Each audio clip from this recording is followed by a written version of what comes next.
KL currently holds 25% of MPL's paid up capital.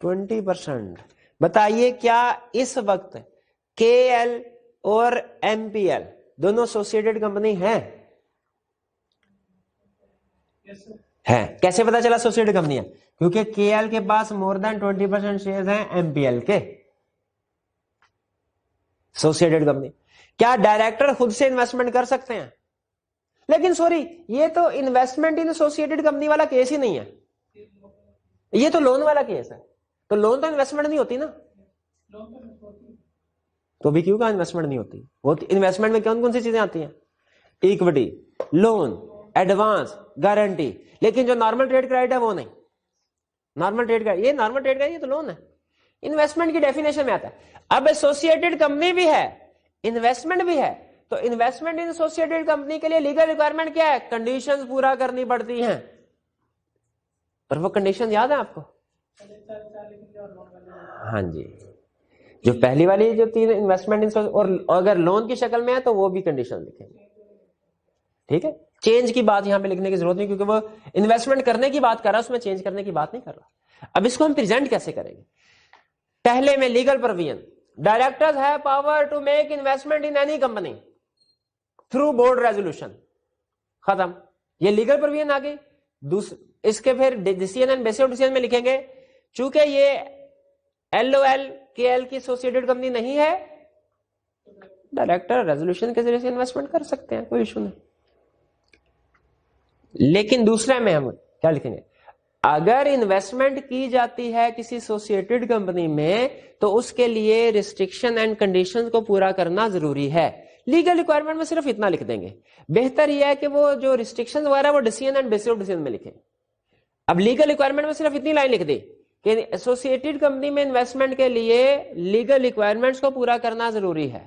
اب decision and basis of decision میں لکھیں گے چونکہ کے ایل اور M P L associated company ہے because K L holds 25% paid up capital of M P L. یہ reason لکھنا ضروری ہے کہ کیوں ایسوسیٹڈ کمپنی کہہ رہے ہیں ہم. اسی لیے اسے فالوئنگ کنڈیشن پوری کرنا ہوں گی انویسٹمنٹ کرنے کے لیے. کنڈیشن کیا ہے؟ پہلا اسپیشل ریزولوشن جو کہ کیا بتائے گی؟ نیچر اور ٹرمز اینڈ کنڈیشن وغیرہ.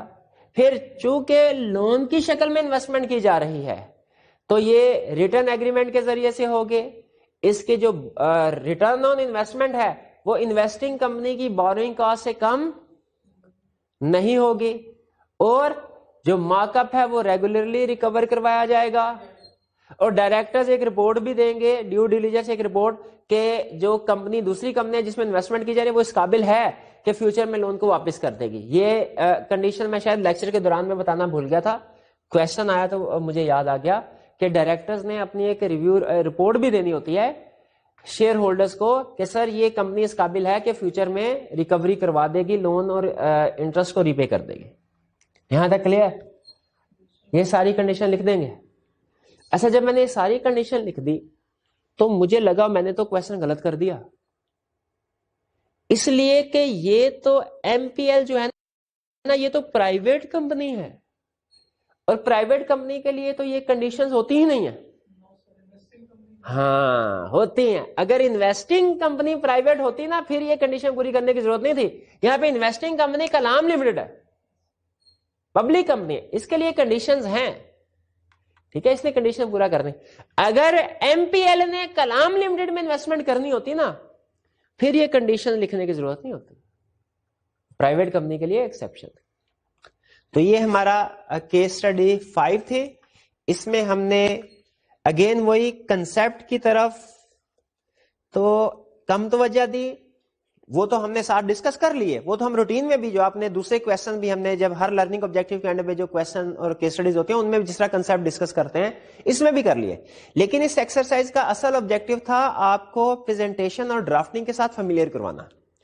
تو یہ اور اس جیسے کچھ اور کویسچنز بھی آپ کو اس لیکچر کے ساتھ ہی پی ڈی ایف فائل میں اویلیبل ہوں گے.